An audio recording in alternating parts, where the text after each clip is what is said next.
مفتی صاحب جو عوام کو مشورہ دے رہے ہیں کہ تمہیں سمجھ نہیں آئی، لگتا ہے حضرت خود نہیں سمجھ سکے۔ مفتی صاحب کے غلط ترجمہ کا الزام 100% غلط ہے۔ حضرت معاویہ ایک رکعت وتر پڑھتے تھے، ایک رکعت، اور حضرت عبداللہ بن عباس کو بتایا گیا کہ معاویہ تو ایک رکعت وتر پڑھتے ہیں۔ آپ نے فرمایا دعہ فإنہ فقیہ، ان کو چھوڑ دو، اپنے حال پہ وہ خود مجتہد ہیں۔ اس سے پتہ چلتا ہے کہ عبداللہ بن عباس کی یہ رائے نہیں تھی، لیکن کوئی مناظرہ نہیں کیا، انہوں نے کہا ان کی یہ رائے ہے، چھوڑ دو، وہ بھی ایک پڑھے لکھے ہیں، وہ ہمارے مقلد نہیں ہیں۔ اور آج آپ دیکھو جو ایک رکعت پڑھتا ہے وہ تین والوں کو سمجھتا ہے کہ یہ تو قرآن و حدیث کے منکر ہیں، جو تین پڑھتا ہے وہ ایک والوں کو سمجھتا ہے۔ اب دیکھیں یہاں مفتی طارق مسعود صاحب نے خود اعتراف کیا کہ امیر المؤمنین امیر معاویہ رضی اللہ عنہ وارضا ایک رکعت وتر پڑھتے تھے۔ اس سے پتہ چلتا ہے کہ عبداللہ بن عباس کی یہ رائے نہیں تھی، لیکن کوئی مناظرہ نہیں کیا، انہوں نے کہا ان کی یہ رائے ہے، چھوڑ دو، وہ بھی ایک پڑھے لکھے ہیں۔ ویسے یہ مسئلہ منصوص ہے، اس میں رائے کی گنجائش ہی کہاں ہے؟ عبداللہ بن عباس رضی اللہ عنہما سے السنن الکبری جلد 3 صفحہ 39 پر حدیث ہے 4794 نمبر کہ ابن عباس نے جواب دیتے ہوئے فرمایا اصاب ای بنی لیس احد منا اعلم من معاویہ ہی واحدۃ او 5 او 7 الى اکثر من ذلك الوتر ما شاء۔ بیٹا اس معاملے میں ہم میں سے کوئی معاویہ سے زیادہ نہیں جانتا، بے شک یہ وتر ایک رکعت بھی ہے، 5 یا 7 بھی، اس سے زیادہ بھی اگر کوئی چاہے۔ السلام علیکم ورحمۃ اللہ وبرکاتہ۔ ان الحمد للہ نحمده ونستعینه ونستغفره ونعوذ باللہ من شرور انفسنا ومن سیئات اعمالنا من يهده الله فلا مضل له ومن يضلل فلا هادي له أشهد أن لا إله إلا الله وحده لا شريك له وأشهد أن محمدا عبده ورسوله أما بعد۔ مفتی طارق مسعود صاحب کو ہم سے پہلے بھی یہ بات سمجھائی گئی، جواب دیا گیا، یہ ترجمہ غلط نہیں ہے، صحیح ہے، اور نبی کریم صلی اللہ علیہ وسلم کی احادیث سے ایک وتر بھی ثابت ہے، بلکہ علماء دیوبند میں سے بھی بعض اہل علم اس بات کا اعتراف کر چکے ہیں۔ رسول اللہ صلی اللہ علیہ وسلم کے صحابہ میں سے بھی کئی ایک وتر پڑھتے تھے، ان سے ایک وتر پڑھنا ثابت ہے، لیکن مفتی صاحب نے ان باتوں کا کوئی جواب دیا ہو میرے علم میں تو نہیں، لیکن ان کے اعتراضات سننے کو ملتے رہتے ہیں۔ اس بیان میں بھی مفتی صاحب نے فرمایا اوتر بواحدۃ، جو حدیث میں آتا ہے ایک رکعت وتر پڑھو، یہ پڑھو کا ترجمہ تو آپ نے کیا ہے نا، ایک رکعت وتر پڑھو۔ اوتر کا معنی ایک وتر پڑھنا نہیں ہے، یہاں پر اوتر کا معنی ہے جفت کو طاق بنا دینا، ایون کو آڈ بنا دینا۔ سمجھ میں آ رہی ہے بات؟ تو حدیث کے الفاظ کیا ہیں؟ ایک رکعت کے ذریعے ایون کو آڈ بنا دو۔ وتر جب 2 رکعت آپ پڑھو گے نا تو ایک رکعت کے ذریعے جو 2 تھی وہ کیا بن گئی؟ ایون تھی، آڈ بن گئی نا؟ نہیں آ رہا سمجھ میں؟ تو یہ تو ترجمہ آپ کر رہے ہو کہ ایک رکعت وتر پڑھو، اور لوگوں کو آپ نے ساری دنیا کو کہ دیکھو امام حنیفہ کا فتویٰ قرآن و حدیث کے خلاف ہے کہ حدیث میں آتا ہے ایک رکعت وتر پڑھو، تمہیں ترجمہ تک نہیں آتا، یہ ترجمہ تو تم نے کیا کہ ایک رکعت وتر پڑھو۔ لیکن عوام آج کل متاثر ہو رہی ہے، حدیث کا حوالہ بھی دیا، حدیث کا نمبر بھی بتایا، سبحان اللہ، اور یہ جو حنفی شافی لوگ ہیں تو اندھے مقلد ہیں، اور بھائی یہ تقلید ابو حنیفہ کی کر رہے ہیں، اور آپ تقلید کر رہے ہو انجینئروں کی، پروفیسروں کی، 15ویں صدی کے، وہ بھی نہیں آ رہی بات سمجھ میں۔ مفتی صاحب جو عوام کو مشورہ دے رہے ہیں کہ تمہیں سمجھ نہیں آئی، لگتا ہے حضرت خود نہیں سمجھ سکے۔ مفتی صاحب کے غلط ترجمہ کا الزام 100% غلط ہے۔ ہم اپنی طرف سے کچھ کہنے اور دلائل پیش کرنے سے پہلے مفتی طارق مسعود صاحب کی زبانی ان کی غلطی واضح کیے دیتے ہیں، تو دیکھیے اور غور سے سنیے بڑی توجہ کے ساتھ مفتی صاحب اسی کلپ میں کچھ آگے چل کر کیا فرما رہے ہیں۔ حضرت معاویہ ایک رکعت وتر پڑھتے تھے، ایک رکعت، اور حضرت عبداللہ بن عباس کو بتایا گیا کہ معاویہ تو ایک رکعت وتر پڑھتے ہیں۔ آپ نے فرمایا دعہ فإنہ فقیہ، ان کو چھوڑ دو، اپنے حال پہ وہ خود مجتہد ہیں۔ اس سے پتہ چلتا ہے کہ عبداللہ بن عباس کی یہ رائے نہیں تھی، لیکن کوئی مناظرہ نہیں کیا، انہوں نے کہا ان کی یہ رائے ہے، چھوڑ دو، وہ بھی ایک پڑھے لکھے ہیں، وہ ہمارے مقلد نہیں ہیں۔ اور آج آپ دیکھو جو ایک رکعت پڑھتا ہے وہ 3 والوں کو سمجھتا ہے کہ یہ تو قرآن و حدیث کے منکر ہیں، جو 3 پڑھتا ہے وہ ایک والوں کو سمجھتا ہے۔ اب دیکھیں یہاں مفتی طارق مسعود صاحب نے خود اعتراف کیا کہ امیر المؤمنین امیر معاویہ رضی اللہ عنہ وارضا ایک رکعت وتر پڑھتے تھے۔ پھر سے سن لیجئے، حضرت معاویہ ایک رکعت وتر پڑھتے تھے، ایک رکعت، اور حضرت عبداللہ بن عباس کو بتایا گیا کہ معاویہ تو ایک رکعت وتر پڑھتے ہیں۔ آپ نے فرمایا دعہ فإنہ فقیہ، ان کو چھوڑ دو، اپنے حال پہ وہ خود مجتہد ہیں۔ اب کوئی حضرت جی سے پوچھے کہ جناب عربی سے اردو ترجموں کی ضرورت عجمیوں کو پڑتی ہے، اور آپ تو بڑے فخر سے یہ بات فرما رہے تھے کہ غلط ترجمہ کر کے آپ کہتے ہیں کہ ایک وتر پڑھو، صحیح ترجمہ تو یہ ہے اور یہ ہے، جفت کو طاق کر دو۔ امیر المؤمنین امیر معاویہ جو قریشی النسل عربی تھے، انہیں تو ترجمہ کی ضرورت نہ تھی، وہ تو عربی جانتے تھے، مجھ سے اور آپ سے بھی زیادہ جانتے تھے، پھر وہ غلط ترجمہ کیے بغیر ایک رکعت وتر کیسے پڑھتے تھے؟ جبکہ آپ کا تاثر یہ ہوتا ہے کہ غلط ترجمہ ہی کی وجہ سے ایک وتر کی بنیاد پڑی۔ اور جب امیر معاویہ کے اس عمل کا ذکر ابن عباس رضی اللہ عنہم اجمعین کے سامنے ہوا تو انہوں نے جواب میں کیا فرمایا؟ صحیح بخاری میں اس سلسلے میں 2 روایات ملتی ہیں۔ پہلی روایت 3764 نمبر ہے، امیر المؤمنین امیر معاویہ نے عشاء کی نماز کے بعد ایک رکعت وتر پڑھی۔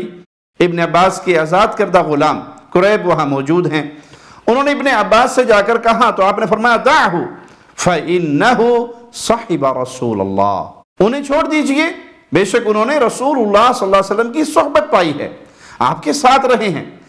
اس جواب میں اس بات کی طرف اشارہ ہے کہ معاویہ رضی اللہ عنہ وارضا اپنی طرف سے ایسا نہیں کر رہے، وہ بھی رسول اللہ صلی اللہ علیہ وسلم کے ساتھ ساتھ رہے ہیں، انہوں نے دیکھا ہوگا، سنا ہوگا۔ اور یہ بھی معلوم ہوتا ہے کہ ابن عباس رضی اللہ عنہما ایک رکعت کو غلط نہیں سمجھتے تھے، وگرنہ جہاں انہوں نے یہ سنا تو وہ امیر معاویہ کی اصلاح ضرور کرتے۔ دوسری روایت اسی کے بعد 3765 نمبر ہے، جو مفتی طارق مسعود صاحب نے بیان کی کہ جواب میں ابن عباس رضی اللہ عنہما نے فرمایا فقیہ ہیں، یعنی دین کی سمجھ بوجھ علم رکھنے والے ہیں۔ اس روایت سے مفتی صاحب کو سبق سیکھنا چاہیے تھا، لیکن نامعلوم کون سی وجوہات ان کے آڑے آ گئی۔ سبق یہ سیکھنا چاہیے تھا کہ ایک وتر قابل اعتراض بات نہیں ہے، بلکہ وہ تو ایک رکعت پڑھنے والوں پر الزام لگا رہے ہیں کہ تمہیں تو ترجمے تک نہیں آتے، غلط ترجمے کرتے ہو۔ کاش مفتی صاحب عبداللہ ابن عباس رضی اللہ عنہما کا اسوہ اپناتے اور ایسے غلط الزامات لگانے کی بجائے حق بات کو تسلیم کر لیتے کہ ایک بھی ثابت ہے، 3 بھی ثابت ہیں، 5 بھی اور 7 بھی اور 9 بھی۔ مفتی صاحب نے اپنے اس بیان میں مزید فرمایا، اس سے پتہ چلتا ہے کہ عبداللہ بن عباس کی یہ رائے نہیں تھی، لیکن کوئی مناظرہ نہیں کیا، انہوں نے کہا ان کی یہ رائے ہے، چھوڑ دو، وہ بھی ایک پڑھے لکھے ہیں۔ ویسے یہ مسئلہ منصوص ہے، اس میں رائے کی گنجائش ہی کہاں ہے؟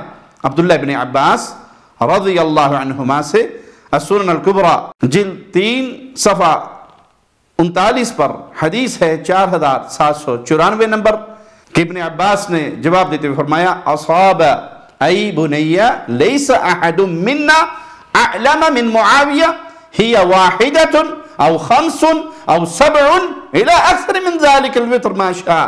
بیٹا اس معاملے میں ہم میں سے کوئی معاویہ سے زیادہ نہیں جانتا، بے شک یہ وتر ایک رکعت بھی ہے، 5 یا 7 بھی، اس سے زیادہ بھی اگر کوئی چاہے۔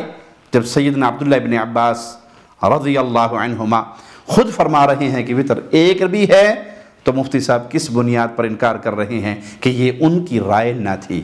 اور مصنف ابن ابی شیبہ میں حدیث نمبر 37560 اس میں سیدنا ابن عباس کا یہ قول موجود ہے اصحاب السنہ، معاویہ نے صحیح کیا، سنت پر عمل کیا۔ بات بالکل واضح ہے کہ ابن عباس نے امیر معاویہ کے عمل کو رائے نہیں سنت قرار دیا رضوان اللہ علیہم اجمعین، اور وہ خود ایک وتر کو صحیح سمجھتے تھے، اسی طرح 5 یا 7 رکعت وتر کو بھی صحیح مانتے تھے۔ پھر معاملہ صرف ان 2 صحابہ تک نہیں محدود، بلکہ اور صحابہ کرام سے بھی ایک رکعت نماز پڑھنا وتر کی ثابت ہے۔ صحیح بخاری حدیث نمبر 6356 عبداللہ بن ثعلبہ رضی اللہ عنہ سے روایت ہے، انہوں نے سعد بن ابی وقاص کو ایک رکعت وتر پڑھتے ہوئے دیکھا۔ غلط ترجمہ کا الزام لگانے سے پہلے فاضل دارالعلوم دیوبند مولانا ظہیر الباری کا ترجمہ تفہیم البخاری کے اسکین دیکھ لیجئے۔ امام بہقی رحمہ اللہ کی سنن الکبری میں بھی اس حوالے سے روایات موجود ہیں کہ سعد بن ابی وقاص رضی اللہ عنہ وارضا عشاء کے بعد ایک رکعت پڑھ لیتے تھے۔ جلد 3 ہے، صفحہ 37 ہے، احادیث نمبر 4784 سے 4786 تک۔ اسی طرح ابو ایوب انصاری رضی اللہ عنہ سے بھی ایک رکعت وتر پڑھنا ثابت ہے۔ سنن نسائی حدیث نمبر 1712 مولانا خورشید حسن قاسمی صاحب فاضل دیوبند کے ترجمے کے ساتھ یہ روایت دیکھ لیں۔ اس سے پہلے یہ بھی دیکھ لیں کہ اس ترجمے کے لیے ان سے خاص درخواست کی گئی تھی کہ آپ سنن نسائی کا ایسا ترجمہ کر دیجئے جو دور حاضر کے تقاضوں سے بھی ہم آہنگ ہو اور احناف کا نقطہ نظر بھی انتہائی احسن طریقے سے پیش کرتا ہو۔ مطلب کہ صرف احادیث کافی نہیں، حنفی نقطہ نظر بھی انتہائی احسن طریقے سے پیش کرنا لازمی تھا۔ اب سیدنا ابو ایوب انصاری کا فرمان اور قاسمی صاحب کا ترجمہ دیکھ لیجئے، واضح ہے کہ سیدنا ابو ایوب انصاری ایک وتر کی عام اجازت دیتے تھے۔ امیر المؤمنین امیر عثمان رضی اللہ عنہ وارضاہ، داماد رسول، خلیفہ راشد، آپ بھی ایک وتر پڑھتے تھے۔ امام بہقی رحمہ اللہ کی سنن الکبریٰ جلد 3 صفحہ 36 حدیث نمبر 4783۔ عثمان نے صرف ایک رکعت وتر ادا کی تو عبد الرحمن بن عثمان نے جب ان سے کہا یا امیر المؤمنین انما صلیت رکعہ قال ہی وتری، عبد الرحمن نے کہا امیر المؤمنین آپ نے تو بس ایک ہی رکعت پڑھی ہے، تو انہوں نے جواب میں فرمایا یہی میرا وتر ہے۔ مفتی صاحب ان کے علاوہ دیگر صحابہ سے بھی یہ عمل ثابت ہے، صحابہ میں سے کوئی بھی ترجمے کا محتاج نہیں تھا۔ اس سے واضح ہوتا ہے کہ غلط ترجموں کا الزام لگا دینے سے یہ ثابت نہیں کر سکتے آپ کہ وتر کی ایک رکعت نہیں ہے۔ آئیے آخر میں آپ کے اپنے بزرگ خلیل احمد سہارنپوری صاحب کا یہ فرمان بھی آپ کو سنا دیں۔ براہین قاطعہ صفحہ 7 پر حضرت فرماتے ہیں وتر کی ایک رکعت احادیث صحیحہ میں موجود ہے، اور عبداللہ بن عمر اور ابن عباس اور ان کے علاوہ بھی صحابہ اس کے مقر یعنی اقرار کرنے والے، اور امام مالک، امام شافعی اور امام احمد رحمہم اللہ کا وہ مذہب، پھر اس پر طعن کرنا مؤلف کا ان سب پر طعن ہے۔ کہو اب ایمان کا کیا ٹھکانہ؟ ہم پر تو اپنے جھٹ سے غلط ترجموں کا الزام لگا دیا۔ حضرت طارق مسعود صاحب یہ تو آپ کے اپنے بزرگ ہیں، یہ بھی مان گئے کہ احادیث صحیحہ سے ایک رکعت فطر ثابت ہے، کیا ان کو بھی ترجمہ نہیں آتا تھا؟ سہارنپوری صاحب یہ بھی تسلیم کر گئے کہ صحابہ اس کا اثبات و اقرار فرماتے تھے، اور یہ بھی اعتراف فرمایا کہ 4 مشہور اماموں میں سے 3 مشہور امام مالک، امام شافعی، امام احمد ایک وتر کو صحیح اور ثابت مانتے تھے۔ بات غلط ترجمہ کی نہیں، بات غلط طور پر ضد اور مسلک پرستی کی ہے۔ اللہ سے دعا ہے کہ سب مسلمانوں سے یہ تعصب چھڑوا دے۔ اگر اب بھی سمجھ نہ آئی ہو اور کوئی مزید اس پر اعتراض کرنا چاہے تو ہم اس کو جواب میں مولانا خلیل احمد سہارنپوری صاحب کا یہ جملہ ضرور یاد کروائیں گے کہ بتاؤ اب ایمان کا کیا ٹھکانہ۔ اقول قولی ھذا واستغفر اللہ لی ولکم ولسائر المسلمین۔